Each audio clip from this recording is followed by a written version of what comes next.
नमस्कार, स्वागत है आपका चौथा पैगाम में। आपके साथ मैं हूं फिरदौस। आइए नजर डालते हैं आज की गतिविधियों पर। कांग्रेसी कार्यकर्ताओं ने राष्ट्रपिता महात्मा गांधी और देश के अल्पसंख्यकों के खिलाफ आपत्तिजनक टिप्पणी करने वालों के खिलाफ कठोर कार्रवाई की मांग करते हुए राष्ट्रपति के नाम ज्ञापन सौंपा है। पिछले कुछ दिनों देश की राजधानी नई दिल्ली, हरिद्वार, रायपुर में धर्म संसद में शामिल कुछ व्यक्तियों द्वारा देश के अल्पसंख्यक समुदाय के खिलाफ अपमानजनक टिप्पणी करने और राष्ट्रपिता महात्मा गांधी और पूर्व प्रधानमंत्री डॉक्टर मनमोहन सिंह पर भी अभद्र टिप्पणी करने के मामले को लेकर कांग्रेसी कार्यकर्ताओं ने ज्ञापन राष्ट्रपति के नाम कलेक्टर को सौंपा। दोषियों के खिलाफ राष्ट्रीय सुरक्षा कानून और राष्ट्रीय दलों की धाराओं में मुकदमा दर्ज करने की मांग की है। रुस्तम ने बताया कि इस तरह के बयान हमारे देश की एकता और अखंडता के लिए खतरा है।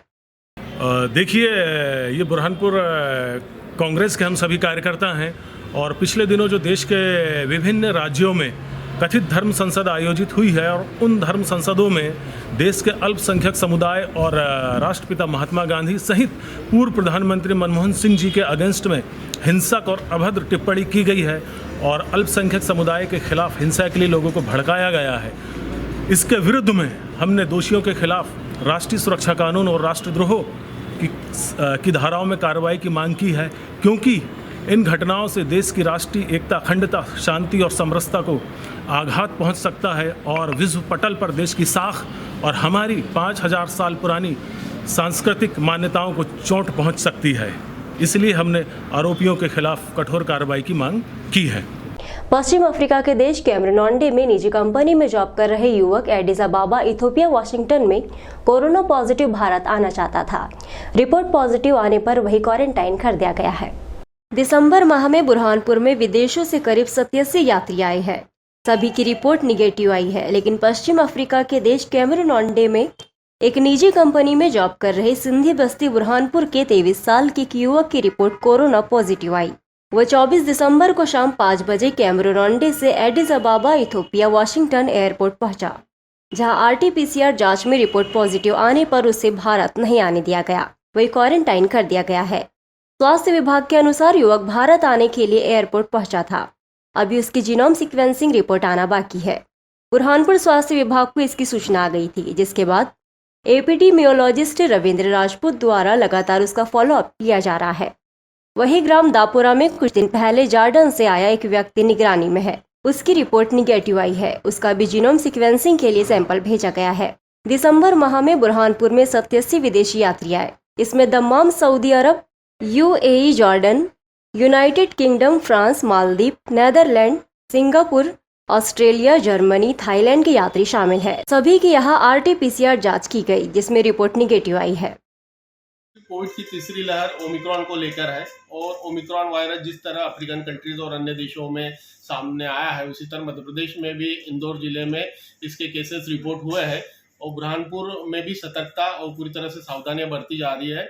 और अन्य देशों से जो यात्री आ रहे हैं, अभी तक हमारे यहाँ दुबई, कुवैत, हांगकांग, फ्रांस, अन्य देशों से आए हुए हैं, उन सभी की कॉन्टैक्ट ट्रेसिंग और टेस्टिंग जारी है। अभी तक कोई भी ऐसा यात्री जो है वो हमें पॉजिटिव या इसमें कोविड के कोई लक्षण नहीं मिले हैं। अभी तक हमारे जिले में 87 पैसेंजर्स हैं, वो डिटेक्ट हो चुके हैं अन्य देशों से, और सारी की रिपोर्ट नेगेटिव है। महिलाओं से प्राइवेट बैंकों के लोन निकालकर एक महिला ने गबन कर लिया। इसके बाद महिलाओं ने शिकायत थाना कोतवाली में की। थाना कोतवाली ने आरोपी महिला के खिलाफ मामला दर्ज कर लिया है। प्रगति नगर की रहने वाली 14 महिलाएं कोतवाली थाने पहुंची और शिकायत की है कि मीनाक्षी मोरे नाम की महिला द्वारा हमारे नाम से प्राइवेट बैंकों से पैसा लेकर लोन की किश्त भरने का आश्वासन देकर लाखों रुपये निकाल लिए। अब जब पैसा भरने की बारी आई तो महिला भर नहीं रही है, जिस कारण बैंक के अधिकारी महिलाओं को परेशान कर रहे हैं। कोतवाली थाना प्रभारी संजय पाठक ने बताया कि आरोपी महिला के खिलाफ मामला दर्ज कर लिया गया है। लोन निकाला है उन महिलाओं में सुनीता बाई लाखन 26,000 रुपये, फरजाना बी फरीदा बानो 50,000 रुपये, रईसा बी 35,000 रुपये, मलिका बी 4 लाख रुपये, नुसरत बी 1,30,000, मंगला बाई 1,80,000, अनीता बाई 1,55,000, मधु दिनेश 26,000, जुलेखा बी 1,20,000, अन्नपूर्णा राजू मोरे 1,70,000। इतना पैसा निकालकर महिलाओं ने बिना परिचय के महिला को दे दिया।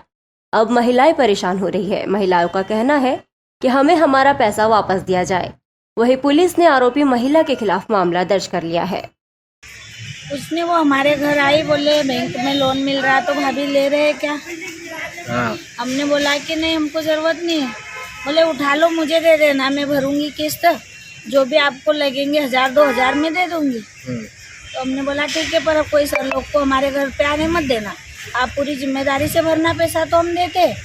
बोले नहीं, मैं कोई सर को आने नहीं दूंगी, मैं हर जो भी किस्त आएगी मैं दर महीने में भरूंगी। कितना ली थी आपसे लोन, कितना? 26,000 तो आपने कहाँ से उठा के दिए थे? एक्सिस बैंक से। फिर आप क्या कर रही महिला? अब वो भर नहीं रही है पैसा। और आप लोगों को बैंक से नोटिस आया है? और बैंक से नोटिस नहीं, वो सर मतलब डेली आते हैं हमारे घर पैसे मांगने के लिए, दोनों टाइम परेशान कर रहे हैं हमारे को। कहाँ के रहने वाले आप? हम यहीं के प्रगति नगर के। राजीव नगर की 14 महिलाओं द्वारा शिकायत की गई थी मीनाक्षी मोरे के विरुद्ध कि उसने इनके नाम पे बैंक से लोन लेके पैसा अपने पास रख लिया और इन्हें ये कह के ये किश्त मैं भरूंगी और साथ में ब्याज तुम्हें दूंगी, इनके साथ धोखा किया और इनके पैसे का गबन किया। उस रिपोर्ट पर मुकदमा कायम किया गया है और जांच की जा रही है। जिला अस्पताल में अवैध रूप से वसूली का सिलसिला थमने का नाम नहीं ले रहा है। यहाँ पर अस्पताल का स्टाफ लोगों से पैसे मांग रहा है, जो कि नियम के अनुसार गलत है। जहां एक और शासन गरीब परिवारों को प्रोत्साहित करने के लिए सुरक्षित डिलीवरी कराने को उद्देश्य जिला अस्पताल में सुविधा मुहैया करा रहा है, वही अस्पताल के कर्मचारी शासन के मंशा को पलीता लगा रहे हैं। बुरहानपुर जिला अस्पताल में कभी नेक के नाम पर, कभी चाय पानी के नाम पर, तो कभी मरीज की सेवा के नाम पर अवैध रूप से पैसा वसूला जा रहा है, जिससे मरीज के परिजन काफी परेशान हैं। लोहार मंडी की रहने वाली एक गर्भवती महिला की जब डिलीवरी हुई तो उसकी सफाई करने के नाम पर 700 रुपये मांगे गए। वही जब मीडिया तक बात पहुंची तो कर्मचारी महिलाएं परिजनों को पैसे लौटाकर निकल गई। अस्पताल प्रबंधन ने इस पूरे मामले में जांच का आश्वासन दिया है। वही परिजनों का कहना है कि हमसे बिना पूछे कोपाटी लगा दी गई है। हमारी बहू को डिलीवरी के लिए लाए, हमारी जेठानी वहाँ पर उनके पास खड़े तो उनको बोले पैसे लाओ जब सफाई करेंगे। पैसे लेने के लिए आए, वो साफ सफाई करते, जब कहीं बोले 500 रुपये दिए तो बोले होना नहीं, बोले 500 रुपये 700 लाओ। तो हमारी जेठानी ने 600 रुपये ले गए। उतनी देर में उन्होंने कॉपर्टी बिठा दिए। तो पूछना चाहिए ना कि कॉपर्टी बिठाना है कि नहीं बिठाना है। तो बोले बिठा दिए, बोले जाओ, बोले तकलीफ हो रही क्या, बोले जाओ, बोले निकाल देंगे। दूसरे दिन हम लोग ने चीख पुकार करे तो चिल्लाए। मतलब पैसे मांगे जा रहे हैं यहाँ पर? हाँ, तो पैसे तो हर किसी से लेते हैं। अभी हमारा पोता हुआ उसके टाइम 700 रुपये लिए, इसके पहले भाई 3 महीने पहले लिए पैसे। हर मरीज से लेते हैं, ऐसा थोड़ी किसी को थोड़ी बिना पैसों के बच्चा देते हो। हाँ, ये बात बिल्कुल सही है। ऐसा सुनने में आ रहा है, शिकायत भी आ रही है कि बहुत छोटे कर्मचारी जो सफाई कर्मी होते हैं वो सफाई के नाम पे कुछ वसूली ज़रूर करते हैं और ये बहुत गलत है, इस तरह नहीं होना चाहिए। हम इसकी जांच करते हैं और इन लोगों को समझाई देते हैं कि इस तरह से न करें। खंडवा रोड पर मंडी प्रबंधन की लापरवाही के कारण यहाँ कुत्ते ज्यादा हो गए हैं और यहाँ व्यापारियों को काट रहे हैं, जिसके चलते एक व्यापारी को कुत्ते ने काट लिया, जिसके बाद व्यापारियों ने हंगामा किया। कृषि उपज मंडी खंडवा रोड पर फल सब्जी की नीलामी की जाती है। जिले के कोने कोने से किसान अपनी उपज यहाँ पर लाकर बेचते हैं। बावजूद इसके यहाँ पर किसानों और व्यापारियों को सुविधा के नाम पर कुछ भी नहीं दिया जाता। सुरक्षा की बात की जाए तो सुरक्षा किसी प्रकार की नहीं दी जाती। इसका जीता जागता उदाहरण है मंडी परिसर में आवारा कुत्ते घूम रहे हैं, जो रोज किसी न किसी व्यापारी को, किसान को नुकसान पहुंचा रहे हैं। इतना ही नहीं, फल सब्जी एसोसिएशन के अध्यक्ष अतुल को कुत्ते ने काट लिया। इसके बाद व्यापारियों ने हंगामा किया। मौके पर मिले तो वो भी अपनी जिम्मेदारी से भागते हुए नजर आए। व्यापारियों का कहना है कि मंडी प्रबंधन किसी प्रकार की सुविधा नहीं दे रहा है। जिन कर्मचारियों को यहाँ तैनात किया गया है वे अधिकारियों के कहने पर वसूली कर रहे हैं, जबकि यहाँ हजारों किसान और व्यापारी प्रतिदिन काम करते हैं। लेकिन मंडी प्रबंधन की लापरवाही के कारण इस तरह के हादसे हो रहे हैं। मंडी में बड़ी संख्या में कुत्ते घूम रहे हैं, लेकिन उन्हें पकड़कर कहीं और छोड़ा नहीं जा रहा है। इसका खामियाजा किसान और व्यापारियों को भुगतना पड़ रहा है। वहीं मंडी सचिव का कहना है कि हमने ऊपर लिख कर दिया है, मंडी प्रबंधन की लापरवाही किसी दिन किसी की जान लेकर जरूर जाएगी। कोई व्यवस्था नहीं है। प्रशासन शासन को कई मर्तबा अधिकारियों को हमने शिकायत करी, आवेदन दिए, कोई भी डिसिप्लिन नहीं है। जो गार्ड भी तैनात है वो वसूलियों के कामों में वसूली के ऊपर काउंटरों पे लगा दिए जाते हैं और कोई व्यवस्था नहीं है, कुछ भी कोई तरीका नहीं, डिसिप्लिन नहीं। सारे सुअर घूम रहे, कुत्ते घूम रहे, जानवर घूम रहे, बहुत सारा मामला बिगड़ा हुआ है। जबकि गार्ड तैनात है मंडी के अंदर, बाकी अधिकारियों का काम उससे जो काम लेना वो काम ना लेके अपने कामों को इस अंदर इस्तेमाल कर रहे हैं। पर वो कुत्ते ने काट लिया, हमने कर्मचारियों को बोला है कि उसको बाहर कर दो। उसको 2-3 बार बाहर भी कर दिया है और उसकी रिपोर्ट भी लिखी है, मतलब नगर निगम में हमने उसकी एप्लीकेशन लिख दी है कि भाई इसको कुत्ते को मरवा दे या कहीं बाहर भिजवा दो। तो सर यहाँ के कर्मचारी व्यापारियों का कहना है कि यहाँ पर जो गार्ड तैनात है वो अधिकारियों की वसूली में लगे रहते हैं, सुबह कोई ध्यान नहीं देते। नहीं, ऐसा कुछ नहीं है, गलत